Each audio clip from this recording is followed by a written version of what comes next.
What's up, everybody? Welcome back to the Bug Junkie podcast. We're back for another edition today, guys. How y'all doing? Doing good. Good if we don't get blown away. Yeah. I think we're fighting head colds, fighting the storm. Hope the power. Got a hurricaneator outside. Yeah.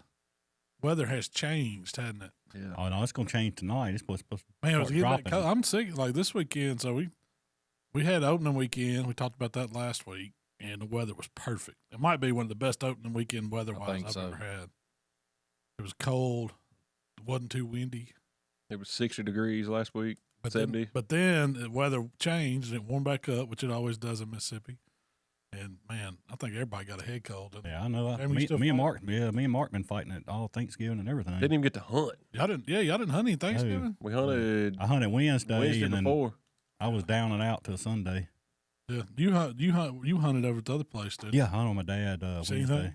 Yeah, I seen a couple of does and small bucks. It was pretty fun. It was I think a little 5-point. And man, he come out and he seen that spike. He bristled up. Man, he looked like he weighed 200 pounds. He was bowed up on that spike. He's a tough guy. You run him off? He's in the freezer now. No, you didn't kill him? No. I did see a pretty good 7-point up there, but I didn't shoot it. Y'all shot anything over there? Dad has. He's killed a couple does and 2 bucks. I guess 1 or 2 bucks. Did you ever figure out what that thing was on the front of that buck? No, it's like I told somebody had his manhood on backwards. Was it like a goiter? Chestnuts. Yeah, that's what it was. It was chestnuts for real. Like a goiter or something? I don't know, man. It's about the size of a softball, but yeah, it was in between its front legs, and it swung back and forth when he walked. But I'll say had his manhood on backwards, but it didn't. I guess walked all the briars. It done scuffed it up. It was bleeding. It was fresh blood on it.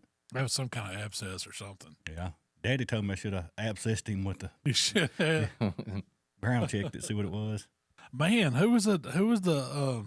You sent me a picture of that is monster buck somebody shot over there. Yes, in Tunica. That was in Tunica. I don't know, Goldsby Place or something like that. Yes, it's on the river. Let's see, it scored. How big? That was a hoss. 173. What it? Yeah, rough scored. That's the biggest one I've seen a picture of somebody's killed this year. Close to us, And then Darren sent me one. A girl killed at the island. It was rough scored 160. It was a dang good deer too.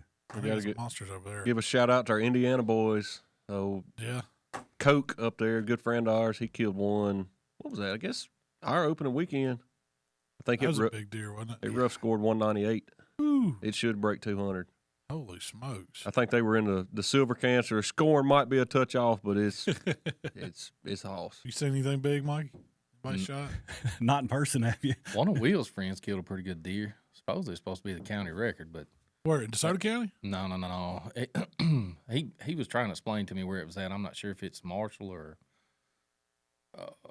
what's the next county over to the maybe Benton or something like that. But I don't know what it's one they've been hunting for about 3 years. It'd have to be a big one. He got it. So he showed me a picture. It's a pretty big deer. So I see scoring different than some people. Man, if that thing's got 158.2 inches, it's 158.2. And You ain't taking deductions. No, I mean, why? Yeah. That's what it has. I mean, I think they get into all typical points, non-typical points. I want if it's total. Yeah. I'm talking about if it's got bone coming out. I bet that man that says that uses total inches on something else. Yeah. He ain't deducting. No deducting for. That's right. I guarantee it. That'd be a good talk for us one day, scoring. Have somebody come in that knows early. Jamie, you used to have to score stuff. Yeah, but I mean, it was just a tape measure. I mean, I didn't do no deduction. There wasn't no. You were just getting total bone. Yeah. That's how I've always done it. I mean, why not? Big enough. I got to measure all of it. We're counting every inch, Jack. It don't make sense to take away from something. No. Just because it ain't got the same symmetrical side or. I mean, that'd be the same thing as your paycheck and your wife's paycheck go in the bank. You deduct yours because of hers or add to. It don't work like that. If it's there, it's there. It's there. That's right. I mean, that's me. I'm with you. I want to measure. But I ain't no record book killer. Measure all the bone you got. Measure every bit of it. From the base to the tip. That's right. Me and Mikey went hunting this weekend. We had a good old time, didn't we? We did. We had a pretty good time. I went. Let's see. Day of Thanksgiving, we had our Thanksgiving with my family. Then we went to camp, watched the Egg Bowl. I guess we have to give a shout out to Mississippi State for winning that. I don't want to, but Mikey. Shell's in the background. Yeah. She's cheering. Me and Shell had to keep it down a little bit. It's amazing. I wasn't down there, but what a field goal rub could it do in when I got there. Yeah. Oh yeah. If you just kick a field goal. Kick a field goal. Man, how hard is that? But then Friday, Saturday, Sunday, we hunted. And it was. since it warmed up, I wouldn't say it was slow. I saw deer every. But even the game cameras, the photos that slowed down a lot. But, all of them but one. Yeah. Duck hole ain't slowed down. And see, we got some duck holes over in Tunica County. And that gum deer chasing over there. We got one. You can tell the difference in the buck from 20 miles. It ain't even 20 miles of that. How far is it from camp to that duck? Maybe straight shot. 15, as a crow flies. 10 or 15. I bet it ain't that far. The genetics in the deer change so much from 15 miles right there. It goes from hill country to delta. Just like beans. That. But it's not like if you go on the North Tunica side, you drop off off the levee, but down there, I guess it's not like a gradual fall. Yeah, it's not you don't drop off, Yeah. You don't realize we're going down hills though. When you get over on number 4 and going west, you're constantly going downhill. Yeah, you're constantly going down. No, so we put some cellular game cameras on the front of our duck blinds, and just to see, because we don't want to waste time going over looking. Yeah, for like our duck holes from the office is an hour away. And, we want to check them every day and keep up and see what's going on, see if we even got ducks. And so we got the bright idea, man, we'll go buy 2 cellular cameras. Try them out. Drive them in the ground, put them out there over water, which is kind of sketchy because we forgot our T-post. So I got about 4 pieces of cane and a piece of oak tree limb drove in the ground. They're zip tied on there or ratchet strapped on there. Pretty much. I just pulled up the pics on my phone. Pretty much, you got the camera on the deer trail. Yeah, it must be. But look, it is right on the corner of the blind. Like it's in the brush of the blind. They have to be Mike, we done a fine job cutting cane. I know. They have to be looking in the duck line as they walk by, because when I talk about beside it, it ain't even 5 foot from it. It's like a foot. So we first seen a doe out in front of it, and that was pretty cool. Like, man, there's standing in water, standing in the middle of a rice field. I was like, man, that's pretty cool. Well, the next morning we get up, there's another one. I was like, all right, Then I think the little small 6-point or 5-point was out there. I was like, all right, Well, then Saturday morning, I think I got up, and of course, me and Jamie was at home with the cold and everything else. So I was checking cameras and looked it up, and there's a doe right out there, not 10 foot behind her. Pretty decent little 8-point. He's probably 14, 15 inches tall, dark horn. Thick, yeah. And I was like, man, would you look at this? And he had to have been touching the camera because you could see the hair on his hind quarter. Yeah, he was right there. Last night, I don't know what kind of bird was on there. Freaking pterodactyl. It looked like a stork. Did you see it? I don't know. I hadn't looked at him. It wasn't no regular heron or crane. I don't know what it was. No, it had a gullet. It doesn't come out of the zoo. like a little mohawk. He was It looked tropical. The coon. Coon waded across there. Yeah, he was neck deep. He was trying to step, wasn't he? Why that whole field's not flooded? Why not? I don't know. Why go through there? Yeah. But because they're right on a ditch. Yeah, they're walking that ditch. Yeah, they're walking that ditch, and it's easy for them to. If they see something, they just take out across the field. Yes, they're running. I always joke with our farmer down there. I tell him, man, you need to let us deer hunt here. Because, it looks... Every time we go, we see deer. It looks good. He's like, you can't kill a deer here. He's like, you'll never see a deer here. We've got deer on camera every day. It's like, you just ain't sitting out there. Yeah, you got to sit in duck blinds. You can't hunt out of the truck. Last year, we were down there scouting ducks, seeing if they were out there on the holes. Walking across the field. Right there by us, yeah. We were duck hunting last year. They come across the field. Yeah. If you've ever hunted like that, in the delta down there, before you go over the levee, it ain't like behind the levee. It's a lot different. On this side. Yeah. All those ditches and sloughs, you'll sit out there for a week and not see a deer. Well, it just blows my mind. You might, when you do see one, it's liable to be a great big one. That it's that big a deer, but it won't be but a 1 to 10 acre patch of woods, and then it's a couple hundred acres of field, and there's another little patch of woods. I don't know how you. So that's why we did a lot of walking. When I had farms like that, I could hunt down there around Eudora and stuff. We would go out there. We just walk the ditches. Because it was more productive than sitting in the stand. We were just trying to kick something up out of the kick bed them up. down. Yeah. You have to. That's what he was saying is like you can sit there and hunt and not see a deer all day, but that buck's laying 20 yards from you in that ditch and he ain't moving. Yeah, he ain't got to move there all day. And once it gets dark, then he'll get up and feed. And you look out there like we walked and looked at slough where that big cypress tree and stuff is, and it was the trails in those sloughs like that are unreal. They look like Highway 4, But he swears by it. He says, you ain't going to see no deer out there in the daytime. Well, same thing with J&M, Indiana. It's totally different. Even though it's not, I guess it's a different. It ain't really Delta, but it's something it's like normal, the Delta. It's flat. It's total different hunting than what we have. It's not hill country with, but it's thousands of square miles of nothing but food. It's pure protein up there. If you see trees and they're on ditches and they're up and down, I'm talking about it's crevices and gullies and all. And if it's flat, they're growing corn on it. Yeah. Anything else where it's got woods and stuff is straight up, straight down. That's where they live up there. That's the way it is in Illinois when I've hunted there. What do you think of? I mean, if you was a deer in that Delta, where would you? I mean, I would lay on those old nasty ditches and stuff, and where you could see for a mile. Yeah, you can see what was coming before it got to you. So when you get in the truck, and you can bust out. Yeah, you just walk out the back, and they don't never see you. Just keep the thicket between you and the pickup or the person. They're gone. Well, I bet if you turn some dogs loose down them ditches, you could run them out. Ooh, you might not ever catch them again. Oh, they're gone. You better have permission from several farms. Did you see the light in the distance the other night? Yeah, was they out there hunting hogs? They got some hogs the other night. I figured that's what it was. I don't forget how many they killed. I think they killed 7 or 8. I think is what it was. But Jamie, you've been watching them thermal drone. Man, I watched that guy several months ago, and then Mark sent it in a TikTok deal the other day, and that's a cool. I like to go to the guy's class and watch him do that. So basically, this guy, instead of putting a dog on a wounded deer or even pushing it any type of way, you call him. He's got it's 30,000. Yeah, drone with infrared, like 200 power camera. And you pretty much roughly know about where you last seen the deer shot it. And he'll pinpoint the infrared, and I mean he can zoom down and say, "Well, that deer is down," or "No, it's not dead yet," or whatever. And it's pretty impressive. I watched that one guy. He wouldn't show the total recovery on TikTok. They wouldn't allow him to do it or something like that. But he did, get over the top of it. Yeah, he's got to show you so much. You can go to YouTube channel. Yeah, when I was homesick this past week. Does thermal pick up a blood trail or something? Is that what it is? It'll show. I mean, he said up to. I mean, he's 48 hours later seeing just a temperature difference between the ground versus even though the deer is dead versus laying there, the body temperature. The biggest thing that I got from it was, you're not pushing deer. And I know a lot of people, like you look at some of the comments and they're like, oh, you're watching that deer suffer. No. Yeah, all right, bad shot happened. Get it. Happens to the best of us. But you're not pushing that deer. You're allowing that deer. You're not making it.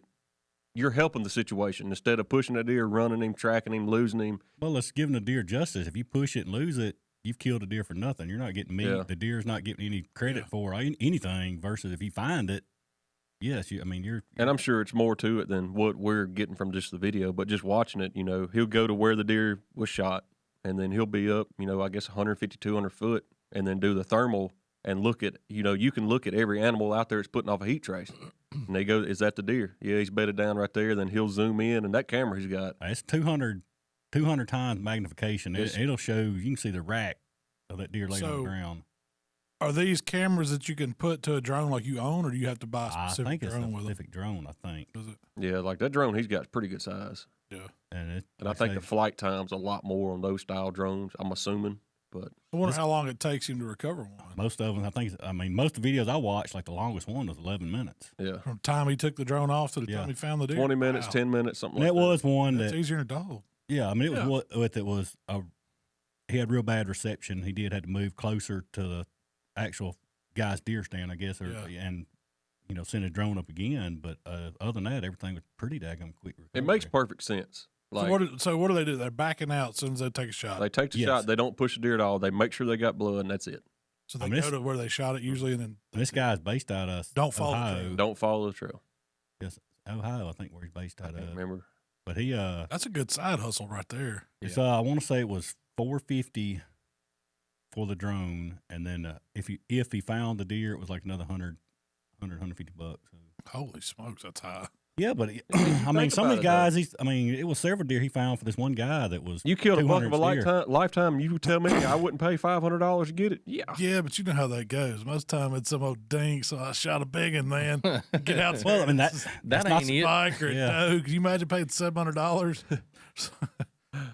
That's. I was thinking, $100. I'd probably. That's. Yeah, but figure 100. Throw a dog guy. So this guy travels. I think dogs. Some of them guys are. No, high. That's a guy in South Mississippi. You're several $100 for him to bring his dog out to track it down. And then again, like I say, dadgum. a dog is very, very good. I use Sadie. You wanted to put Sadie on my doe. You were just trying to hustle me for $500. I just want, yeah. She went 10 yards. I'm gonna send you that bill. Yeah. But no, I think that's something neat to. I mean, I know we talk about technology and how much it's changed deer hunting, but that's pretty awesome. Oh, I shot a deer at our house. It's been 20 years ago, and with the muzzleloader, and I'd pay $500 for it. It was one of the better deer I've ever shot, and we jumped it up. We had a dog, and the dog was good, and we did jump it up, but I never found the deer. Really? That's one thing is like any other thing that's going to be on foot, on the ground, you're going to push that deer if it's not down, and that drone's not going to push it. And to me, that's game changer. Yeah. I like to see it. They make some handheld stuff.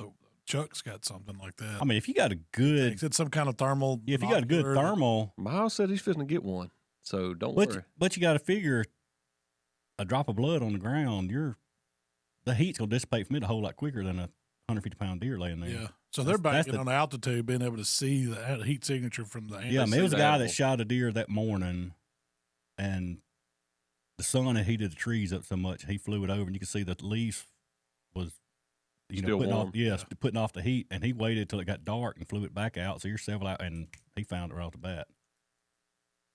Interesting. Oh, that's interesting. I'd love to see that in person. That's pretty cool.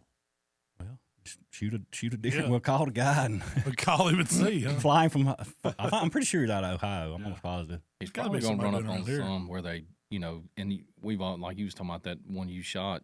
The bad thing is like if you cripple one up and it don't die, and you call him, and now you got to make a decision because it's so you going after it? You hang on after it, or is that legal? What? You're not. Yeah, I mean, you're hunting for. You're not.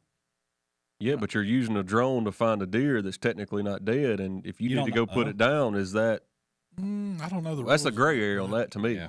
I mean, I would be all for it. Is there a rule about using drones? For hunting? So I mean, you got to take a class and a permit. You got to use like at nighttime. He's got a light he sets up. He's got a landing pad he sets up. All for what? Yeah. FFA or FAA. That's all flight stuff. But as far as game warden wise, yes, I was always under the impression you cannot hunt a field if you fly a drone over it for 24 hours.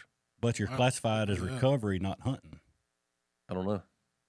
It's something else. Like if you. But see, if you gut shot a deer, that thing can survive for a while. Oh yeah. It might make you call him, he gets there in 2 hours, and it's sitting there. You might have to it was a guy wait on it for 5 or 6 hours. I mean, one of these guys shot a deer, and it was probably 200-inch deer. It was a man, and come to find out, made a bad shot, and he seen the deer that afternoon that night walking around the food plot. Knew it was not a lethal shot. Yeah, not. So he told him he couldn't. Yeah, he said. The deer's still living. Yeah, I mean, they seen the deer. It was out in the food plot eating. Yeah, I could understand letting that one walk, knowing that it's not a lethal shot. It's good to go. But if you got one, in the guts, like you said, that might go 12, 24, 48 hours before it, expires. Like, what do you do? Do you try to go out there and ease up on it and get, put a good shot in it and be done with it, or? Yeah, I don't know. You just got to. It's a lot of gray area. It is. The hardest thing about that is you feel like you made a pretty good shot. You get down and walk up there and find blood, and then you're like, well, man, if I walk into 20 yards, I'm going to find him. If I walk into 20 yards, that's easy to do. And, I mean, I know better, and I've done it. I mean. That's kind of what our main topic was going to be today. I got thinking, I've been in a little rut, but I'm going to say, did you get to thinking? So or did you get are you thinking, or you're wanting advice? I mean, both. Because I mean, I'm sure everybody gets there. That was my thing when I was thinking about this topic, writing down an outline for it. Everybody's probably been in some type of a shooting rut, whether it's shot placement or just flat out missing or whatever. If you hadn't, you probably know somebody has, but I would think just about everybody's gone through it. I did. Yeah. And it was all Delta deer, and it was all good deer. It wasn't 100% my fault. Come to find out, it was the issue with the scope too. But so what would you say being the topic was going to be? Have you ever been stuck in a shooting rut? First off, what is a shooting rut to y'all? Where you've gotten in your own head and you can't hit the deer. Really? For instance, I mean, not throwing him under the bus, but Michael, he's a young kid, made a couple of bad shots. Well, now he's got his head, he can make another bad shot. And he's kind of hesitant. Yeah. And the only way to break that is to keep shooting. Yeah, turn him loose shooting. It happens in every sport. I mean, from baseball to golf to, it happens to everybody. You get in your own head and you lose your confidence about what you're capable of doing because you may have made a bad shot one time. Yeah. Or you may have missed one, may have clipped a limb or something. It may have been a variable there that didn't even, have anything to do with you, but in your mind, you missed the deer and you don't know why. And now you're paranoid about shooting at another one, so you don't have your confidence and stuff like that. So it's real easy to pull that trigger pretty quick on a deer. Mm-hmm. I'm guilty of it. That's where I've done it. I think that's where I make my mistakes too. I'll throw one up and say, I'm fixing to shoot this one, and just pow before you know it. Didn't check, see if there was tree in the way. Well, didn't get your breathing steady, all that stuff. I mean, it's all in your nerves. I mean, if you don't, and that's what I say this all the time. If you don't get worked up when you put them crosshairs on something, what are you doing? Yeah, just go back to camp. Be a breakfast guy. I even a doe. I still do. Yeah. And if I ever lose that, then I'm probably not going to hunt. I'll start being the video guy or whatever. But like, it's easy to get shook up, and you don't get that shook up when you're shooting paper. There's nothing to get you wound up, and I don't know what would be like. Say if it's a kid like Michael, how to get him in that state of mind, but shooting paper. Turn into, I guess, paper competition. Because, if you competition, you get a little more serious, and it might, somebody's better than you. You might get a little. I can see that maybe, but it's because I put him on the bench. That's what I did last week. I was like, look, you're gonna go out. You're gonna run multiple clips at 4 different targets. I want you to see how good you can group them. Get used to shooting that gun because he's got a new gun. And I think in his head, part of that was, that 308 is going to be a little more powerful than that 6.5. So he was uncomfortable with it. And it's just about getting time on the bench, too, getting comfortable. I think especially, even we spend a lot of time, setting up scopes. It's hard for us to set a scope up for a kid because we're not looking through that child's eyes. Yeah. We set it up, that looks good to us, and you give it to the kid. It may look terrible. He may not be able to see nothing, and he tells you that, you're just not holding it right. There's no way to see what he sees. Mm-hmm. So even no matter how good you got it set up, you still have to let him be able to know how to place his cheek on a stock, how to get a full field of view. And that's something that we even struggle with. We've looked through multiple scopes. I set that one up for you, and you couldn't see crap through it.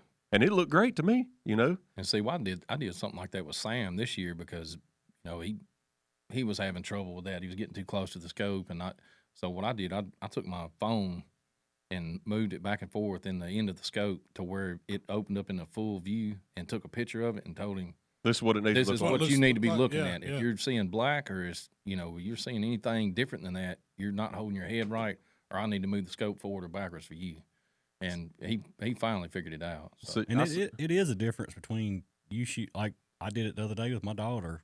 Her 708, I can get it, and that gun shoots great. And she's shooting high to the right, high to the right, high to the right.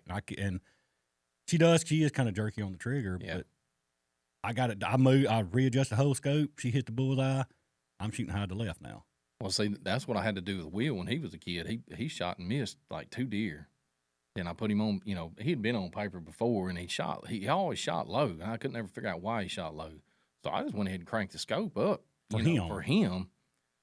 I knew he killed the next deer he shot at, but it's all for you. I had to break him from doing that, and I finally figured out what he was doing. But I had to, just so he could get his confidence back, I had to move that scope to fit the way he was shooting. Yeah, you were anticipating what he was. The mistake I'd shoot it. It was shooting freaking 8 inches high at 100 yards. So what was he doing? He was trying to look over the scope before he wasn't taking the full recoil. He's trying to look, see if he hit the deer before. See, I've caught myself doing that before.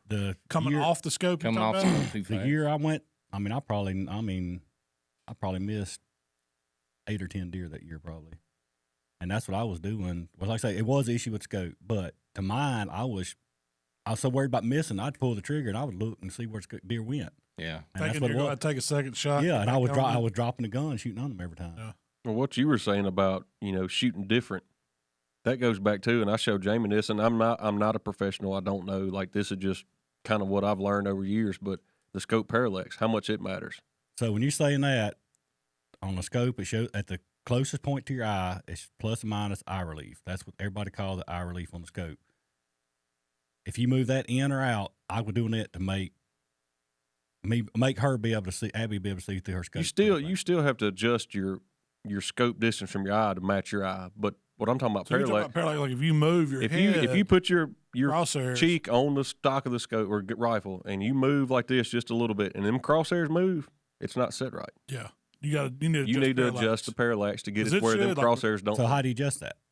Most of them have a parallax knob on the side, but if they don't, most of them either have a knob either on the side of like where your eyepiece is, or you adjust it what everybody thinks is eye relief, which is the back of the belt. back of the scope. The belt. So Will's got a new gun. I was looking through the scope. Mark brought it up a week before last week at camp, and with me and Will, it was doing the same thing. We had it lined up on a door jamb in the house, and you could see it move back and forth, and adjusted it, and it didn't move. Yeah. And then it got back right. Will said it wasn't moving for him. You're taking the parallax out. That's what they say. Yeah. But you're supposed to fix on target with your crosshairs, and then, like Mark said, you cheek the rifle, and then you look off and look above, but you're still looking. The crosshairs will move, but they're not going to move off target. They're not supposed to. Right. No matter what angle you get. And, I'm not talking about like come all the way off the scope. You're still looking through the scope, but you're moving your head, and that crosshair should not look like it's moving off target. Correct. You should still see it lined up straight on whatever target you're looking at. And so if the crosshair's moving as you slightly move your head with your eye, your parallax isn't right. We ran into this when I was a kid, and we didn't have a clue what we were doing. But when they first allowed you to put red dots on muzzleloaders back when I was a kid, that red dot did float. It floated, but I don't think that was. I think the scope there, just the technology wasn't there, and people didn't understand. It was just a red dot in the scope that you adjusted, and you could move your head, and it looked like it was on water. I mean, it wasn't nowhere near right, and that was one of the issues I struggled shooting a muzzleloader, thinking it was just me, but it wasn't. It was the scope, I guess. I don't know if you could adjust parallax on the red dots. I have no idea, but it's a lot more to it than just missing a deer. Yeah. So what do you do if we went through the mechanical stuff that go wrong? What if something's wrong with you, Malcolm? Yeah, I mean, you want to elaborate? Yeah, well, I mean, so in other words, something happened at camp me and Mark don't know about. No, I missed the past. I mean, the first one was not you. It was a gun. We verified that. I shot that gun. It was shooting almost 1.5 feet high. Well, that was my thinking is, first off, before you go shoot, you got to check your equipment. You got to know if that gun's on. Yeah. And whether it's been bumped, if you've let somebody else shoot it, you don't know what's happened that could knock a scope off ever so slightly that cause you to miss a deer. And then, in my case, once you check your equipment, it could be you. What was going on that day? How did you miss? And so I shot at one deer with a gun that the scope was obvious. And that was the gun was not off. It's just ended up with the wrong clip with the wrong bullets in the gun. We went from 180 grain bullet to 150, and it flew different. That's a big difference. And then so the next one, which was, what morning was that? Saturday morning. We were in the stand. I think it was Saturday morning. I noticed I texted you. It's like, man, y'all had a good morning. I didn't hear nothing about this. It was Saturday morning. Yeah, it was Saturday morning. I had filmed a little spike come up there. I was in Border Patrol. Well, I was sitting there, and it had done. I've only seen one deer all morning, and it was slow morning. I think, Mikey, you'd seen a bunch of deer. Yeah. But I don't think Will and Michael had seen much. Waylon, I don't remember what he saw. But I was in the stand on the other side of the property, kind of back from Mikey, and I saw one little spike and been sitting there all morning. I said, man, if the first doe I see, I just told you before I got in the stand, first doe I see. First big doe was going down. Going down. And I caught like out the right, back down, way back down towards the corner where where the power line comes through. Yep. I caught a doe cutting that corner. And she was coming from the roadside, cutting across, but she wasn't coming towards me. She was going away, like down the power line. And I said, I got one hole. And so it was like, it happened like this. Like Mark said, I rushed it. I grabbed my gun.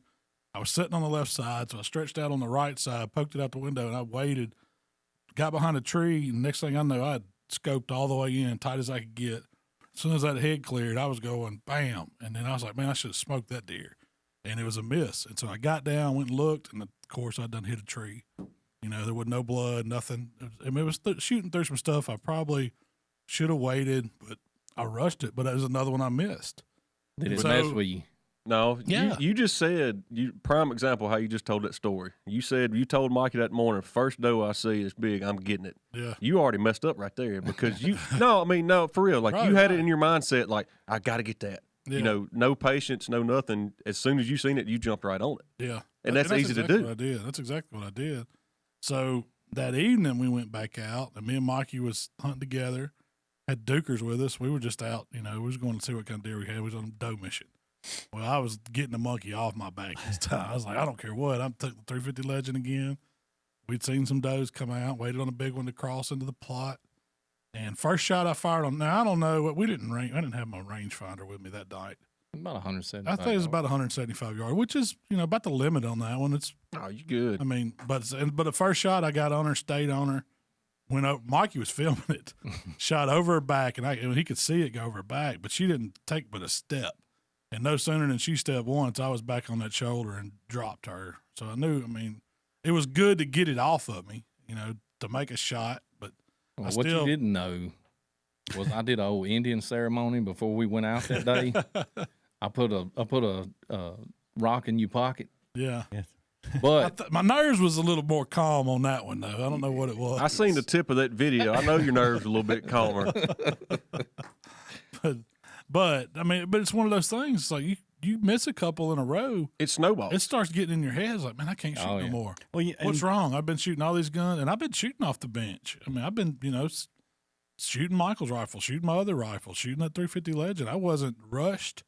I didn't feel rushed in my head. I was like, oh, I'm home, Well, what I always notice is shooting off the bench. I mean, you can be steady, and you can take your time. You're on a bag. You're on a bag. You're on something, and the clock's not clicking against you. Yeah. Whereas every time, it don't matter what's going on. If you're hunting, you don't have that time. I mean, you got unless it's a perfect world and the deer's out there feeding and not even paying attention to nothing. Most time, you're on a time crunch. And as comfortable as these box stands we hunt out of, they ain't nearly as easy to shoot out of as a bench is. Yeah, with the bag, Yeah, because even if you got the bag in the window, you're still supporting, your arms and everything, and you're not as steady. So, I mean, that's part of it, too, in my opinion. I mean, I try my best to shoot. I quit shooting off a lead sled. I hate shooting off a lead sled. Now, I'll shoot off them bipods and a sandbagger and the bag, and it's still stable as can be, but it gets you in a better element to where you're not just, I guess, crutching. You're not relying on the crutch as much. Yeah. But one of the biggest things that'll mess you up, and I've caught myself doing this, like y'all were talking about earlier, is when you see that a doe or something like that, something that you're not really that excited about, you just kind of pitch the gun up and fire the shot. So you're not really honed in on a certain spot on that deer. So I heard this saying one time, aim small, miss small. So, when you put the crosshairs on the deer, you don't just aim at the body of the deer. You aim at a certain reference point on that buck or doe or whatever you're shooting at. I'm talking about like down to like trying to find the, white crease in the body in the shoulder or something like that. If you focus like that, if you miss then, it's probably something wrong with your rifle, your scope or something like that, or you're wobbling bad or something like that. But if you got a solid rest and you focus in on that deer in a certain spot, you'll most likely gonna hit him. I mean, the scope I had that was causing some trouble is like I sighted in. I don't remember what it was. Just say it's on number 6 power. It's great, but if you turned it up or down, it would change it. I don't know how, what, why, but whenever you change the magnification, it changed. The crosshairs wasn't centered in the scope. It would change them. That's what the whole issue was. Mm-hmm. So when you're shooting or just practicing, do you dial in the max power or do you shoot mid range or where do you like? I might be wrong. I do because I want to see where it hit. I mean, that's so you go max power. Yeah. I dial mine all the way up. Do you, Mark? No. Where do you do? Well, also depends on what gun it is too. If it's a 3x9, you just about have to dial in a 9 at 100 yards. But my other gun, no, I don't, because it'll go. I think it's a 24 power scope, so and I dial in like 15 or something mid pack. See, I'm talking about a 3x9. But I mean, hunting. Well, that's what I've always dialed it up. 4x10. I'll get on it in wide field view to find the animal, and then usually take my time, and then I usually leave mine on about 6. Yeah, when I'm sitting there mine's about 6. Heck, I can't remember. Mine's 4x12 or 4x14. I usually run it on about 6 or 7. And then run it up when you get on target. At home shooting, yes, but in the woods, very, very, very seldom I ever turn it up past 7 or 8. I'll run mine up when they come out. It depends on how far away they are. Mm. I caught myself if I stretch, I'm gonna run it all the way up. If it's far off, as average 100-yard shot, I caught myself years ago, bad habit. If I turned it up, just instinct. As soon as you see, like you're talking about, you're not focusing on a specific point. When you see hair in the crosshair, you're like, well, it's got to be on it because the whole scope's full. You know what I'm saying? No, if they're close, I'll leave mine back. It's usually on 5 or something like that, and that's where I leave it at. In case they come in less than 100 yards or something. If they're 100 yards further, I'm gonna dial it up. But theoretically, it shouldn't matter. No, it shouldn't change where that. If you're is. using your center crosshair, you cannot use the hatches. Like if you got a scope that's got like a 200-yard hatch. BDC. Yeah, like those have to be set on a certain power. Most of them is 9, or like my Vortex has a red dot that you set it to that makes those true to your caliber. Mm-hmm. So that's something. If you're shooting center crosshairs, it shouldn't matter. That's too advanced for me, Mark. Or you do like I've been doing and just practice on coyotes every weekend. Yeah. And practice on some varmints. So that was what I was going to get at. We talked about, being in a bad shooting rut.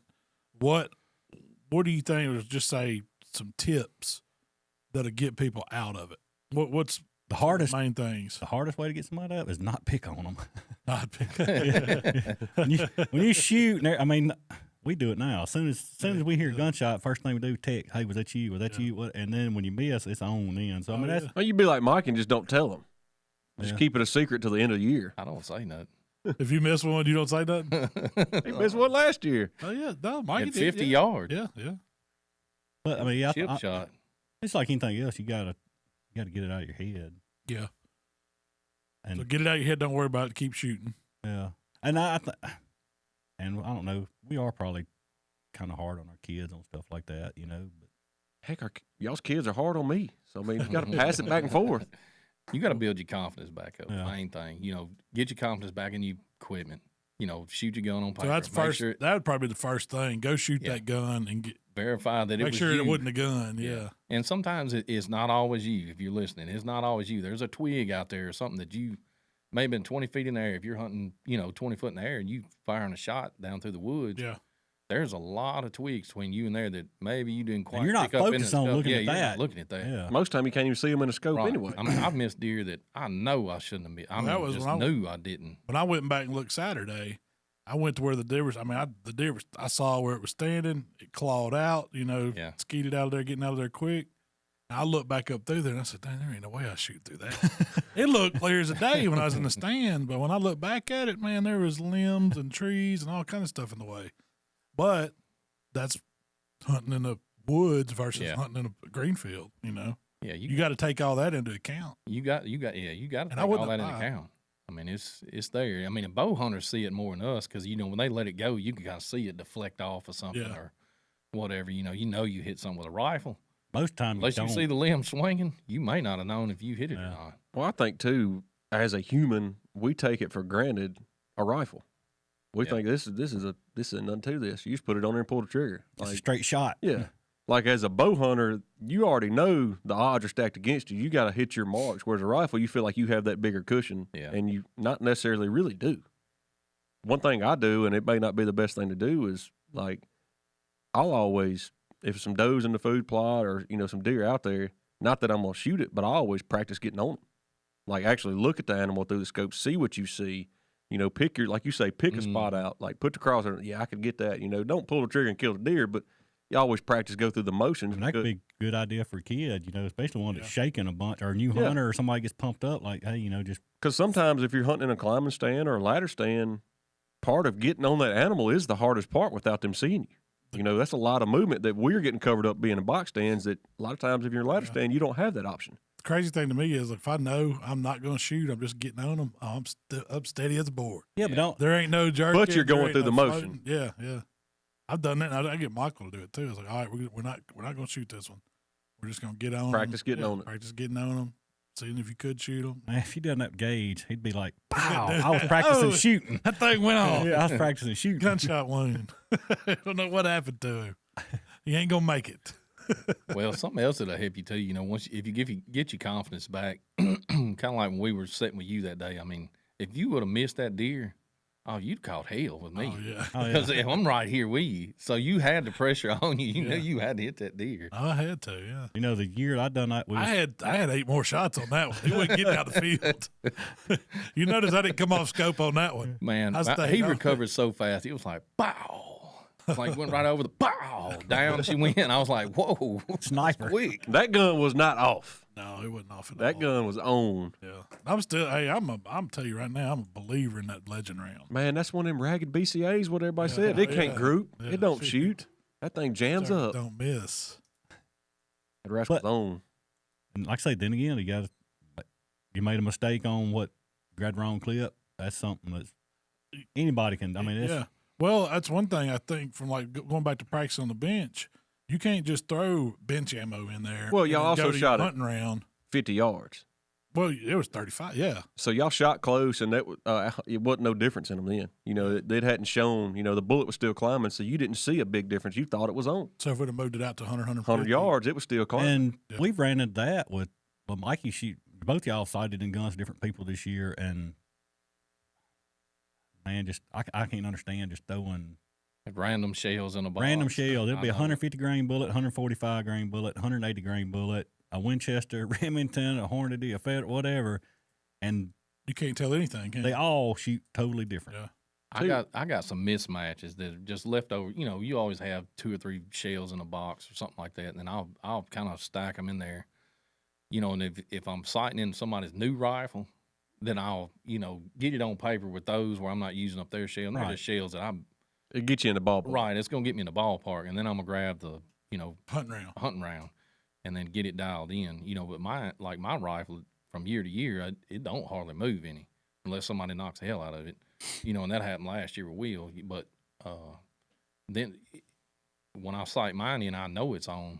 I usually put the hunting round in there right off the bat and shoot it, and most of the time I don't make much of an adjustment at all, if any.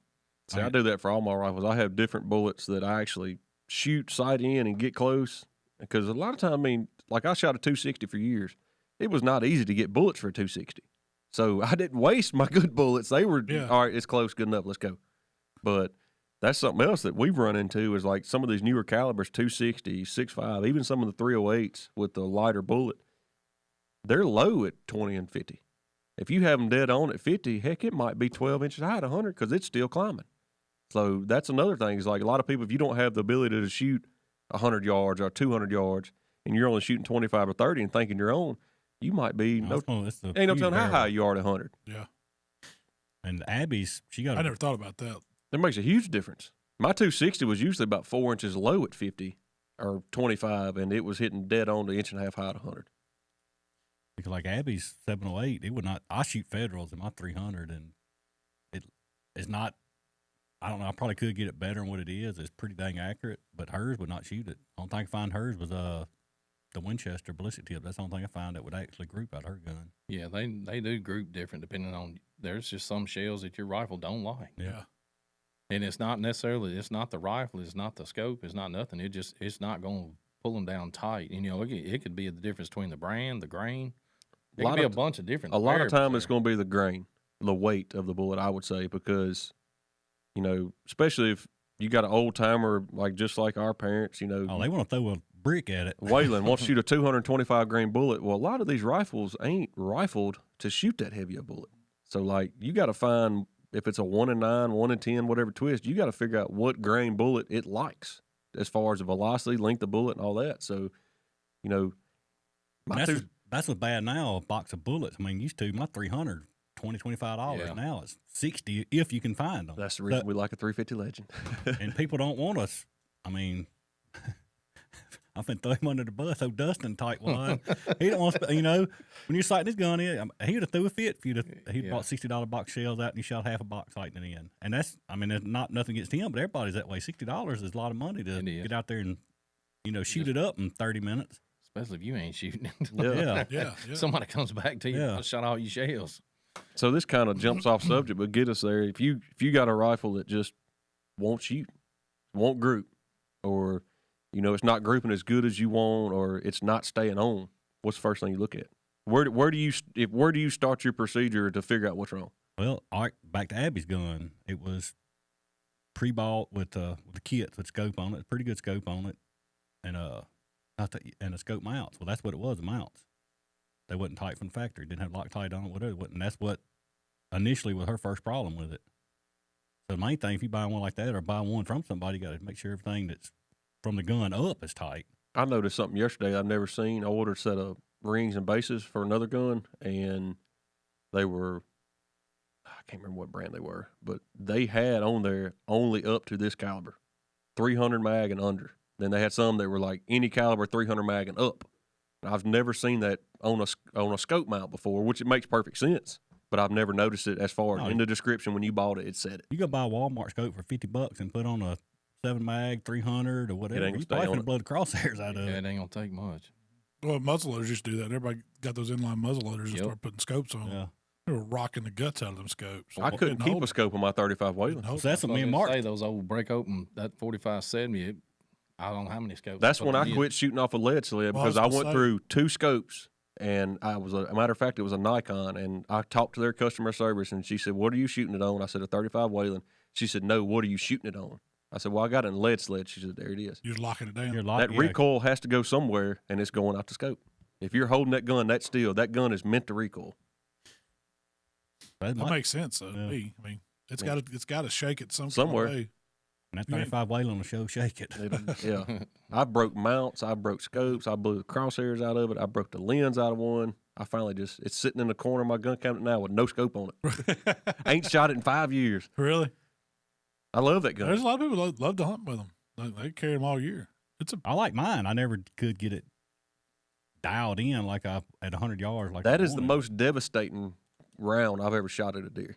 It's like shooting a freaking 50 cal. Like my 28's bad. It ain't never blown a hole like that 35 Wayland will. Oh, Daddy still hunts with his. His shoots pretty good. Yeah, he usually gets a black eye every year. he gets his eyes cut. Well, we cooked some good food at camp this week, didn't we, Mike? Yeah, we wouldn't know. We had soup at my house. Well, the first one I want to talk about, Jamie, was that old sloppy dough grilled cheese, man. I almost fixed that again last night, but I couldn't convince my wife. Where'd you get that idea? I think it was an ad on Facebook. It popped up, but it wasn't. He was doing the same recipe, but on tortilla with ground beef. And I'm like, man, why not do it with deer meat? I mean, it was using ground beef. Yeah. You blew everybody's mind putting mayonnaise down on a griddle like butter. It worked. It flat worked. It always works. Mark talked about it, and I've never done it. And then for that recipe, for probably in all honesty, the first time I used mayonnaise, and now to me it does different on a grilled cheese or toast. It makes it richer tasting. It browns it different. Yeah. I'm gonna tell you, it works on tortillas too when you're doing tacos or quesadillas. Oh, I done. My mom has been doing that forever. She takes a little, basting brush and spreads the mayonnaise out on it, puts it in the oven. That one guy said you can make everybody sick using hot mayonnaise. That's how you get sick at family reunions. What? Hot mayonnaise. I got tickled. Me and Mikey seen some breakfast tacos one morning. Man, them things are so good. Dang. If they was as good as the pictures he sent us one night. No, what was it? We was hunting or something. Y'all were hunting. I was at home. That was last Wednesday. Yeah, they were. I don't know if they were that good. They were pretty dang good, weren't they? Yeah. Well, I cooked the sausage. I browned up some sausage, cooked some bacon. Mikey jumped on the eggs. When he got the eggs about done, threw in some cheese and put that sausage back in there. And then I had all the plates lined up for the kids, and everybody was there with us. So I put flour tortillas down, strip of bacon in them, come back with that cheese and sausage mixture Mikey done put together, put that on it, put more cheese, handed them back to Mikey. He cleaned the skillet out, dropped them dudes in the skillet, taco style, on both sides like you did your grilled cheese. Dude, it melted all that cheese and all that stuff just come together, and it was – I don't know would you call it a taco or a breakfast quesadilla? It's kind of tacadilla. Yeah. Tacadilla. We'll put that on our food truck. That's right. We would have hurt some people that morning. You could have got $5 a taco for those. Man, to me, for supper, if it's cold outside, ain't nothing better than a good breakfast for supper. We served it up with jalapenos and pico and hot sauce, and I was make your own at that point. But man, they were dang good. Man, I was eating that, and I was at home sniffing and eating Fruity Pebbles. I practiced my breakfast Sunday morning. Did you? What'd you cook? I done what do they call it at the Mexican restaurant? Papas, where they do the breakfast potatoes and onions and bell peppers, like fajita potatoes. I done that had some deer sausage, used it, done some scrambled eggs, done gravy as your dipping sauce. Man, it's pretty dang good. We made a gravy Friday night. We took them tenderized steaks that I didn't get to eat. Yeah. I got it for y'all. I laid them out like everybody was coming. Man, we made some good gravy. It was dang. Tell them how you did that, Mikey. Because that was all you. Yeah, so I fried the deer meat. We floured it, fried it, and then I put a little more oil back in the pan where I was. No, I didn't. I took some out. I took some oil back out of it, and then poured my flour that I shook my deer meat in. It was already seasoned flour, so I didn't have to season the gravy. So I just poured that back in there and let that, once that starts getting thick, started pouring beef broth to it. Oh, we throw the onions in I there. was gonna say, you do onions. I chopped you up an onion. I throw the onions in there, fried them for a minute, got them translucent, and then throw the flour in. And then them onions make it. Man, that's good. So good. Man, my blood sugar stay high if I can make gravy. Once he got the gravy done, he floated that deer meat back in it and then put the lid on it and let it sit there and simmer. And I made a crock pot full of green beans. I about half cooked some bacon I cut up. Threw it in the crock pot, green beans, crushed red pepper, some brown sugar, and then some Swan Life prime beef. Man, everything y'all cooked. Let them roll. Oh, dude. Till you got the green beans. We was eating fine. Man, them green beans were good. We ate gravy for 2 days. We did. We revived that gravy the next morning. Oh, you did have to add.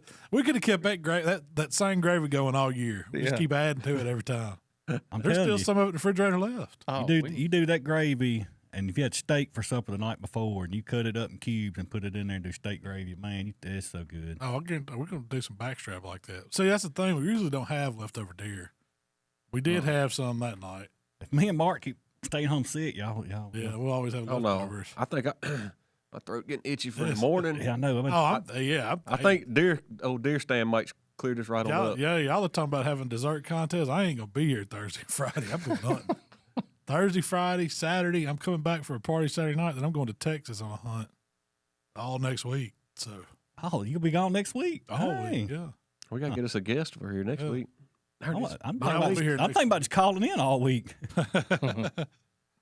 Me and Mark's got a busy weekend. We're going to Arkabutla physically challenge hunt this weekend. Is that and this next weekend too? We're going to cook We finna biggest pot of jambalaya I've been a part of. You got a big pot? I got a big pot. I got 10 gallon now. Where'd you get it? Ordered it? Yeah. That's awesome. We got about 70 people we're cooking for Friday night. Oh yeah, that's gonna be good there. We got a big pot and a little pot, or just one big? We're gonna try to do one big pot. I think I can do. We'll do 10 pounds of chicken, 10 pounds of sausage, 10 pounds of pork, 10 pounds of rice. That ought to some liver or something off in there too. That ought to be. That ought to be plenty. Be a lot. That ought to be a lot. That's 30 pounds of meat. Yeah, that ought to feed. You seen the people eat down there? It ought to. That's what I'd say. They might be physically challenged, but they're not eating. Not eating. Them guys, they put away some groceries down there. When do they actually start hunting? Thursday. This year they're doing different. I think they're starting Thursday. No, they're coming in Thursday, and I think they're actually hunting Friday, Saturday. According to the dates I got, they're hunting Friday, Saturday, Monday. Oh, they don't hunt on Sunday? Or Friday, excuse me, they're hunting Saturday, Sunday, Monday. Okay. They'll do that this weekend and next weekend. Does the people stay all week, or is it a different group? A lot of them, they come in, they'll come in Thursday and Friday, and they'll either stay down there in the trailer they have or camper they bring with them. They gonna let them do a fire this year? Oh, yeah. Yeah, they got a fire pit that it'll probably hold a quarter wood. It's just the biggest fire pit I've ever seen in my life. They light it when they get there, and it don't go out till they leave. Yeah, they elect somebody their job. It don't matter if it's. I've been down there when it like monsoon rain, and that fire never went out for 3 days. And actually, that was 3 days. They burned all week till the next week. I was just down there for 3 days. That's good. It'll be a good time. Hell yeah! I got me a metal paddle this time because I don't think a wood one will flip that much. Are you hunting this week, Mikey? What are you doing? No, I'm not hunting this week. No hunting. I really want to go tomorrow. I'm not gonna lie. I mean, I kind of think that's work related. Tomorrow? Yeah. I can't hunt tomorrow. I got to film video. We can film and stand. Yeah. Well, that's about it for us this week. Mark, tell everybody where they can find us, man. Man, we appreciate y'all listening. Check the website up too. Huh? Oh, we got the website going too. Yeah, so y'all check us out. We got all podcast platforms, of course, Instagram, TikTok, YouTube. Just got the website fired up. It's buckjunkie.com. Check out the hat. So I don't have mine on. You got the hat. My hat on. Yeah, check out Jamie's hat and this hoodie. We got some stuff going on there. Beanie on there? It's a bikini? Beanie. Oh, I thought you said we got a bikini. I was like, man, I ain't seen that. If we get a Rut and Randy bikini. Rut and Randy. That'd be good. Where the dough's at? Where the dough's at. But we sure appreciate it. And check us out. If y'all got any questions, let us know. And that's about it. We'll be back. I ain't going to be back next week. Y'all going to be back? Y'all going to do a podcast next week? Yeah. We're going to talk bad about you, talking about going out to Texas on this hunt. Yeah, I'll send y'all some pictures from what it's like out there. Y'all leaving us. When I come back, I'll give you a full report. I ain't never been on one of these Texas. And I'm assuming it's one of these high fence. If somebody's taking you on it, it's kind of. You going to put corn in your pockets? I hope you don't have to. You tell them you want the perfect 10. Well, we got one of them. Get tag number 52. Get tag 52. Let him out. Let him out. Now, the cool thing is they say you can kill all the hogs you want at night. So I'm looking more forward to You gonna get in the helicopter and hang out the side? Probably not gonna do that. You gonna show them how we do it down at camp? That's what I'm saying. You see that Can-Am I sent you a picture of with the with the seat on it? Yeah, what do they call it? It's like a quack rack, but they got a seat mounted on it and a rifle rest. Oh, dude. We gotta get one of them for the hogs. Keep the hogs off our property. So we had to fly the red golf cart to Texas for a hog hunt. Well, we'll see y'all next week, and y'all have a good one. We gone.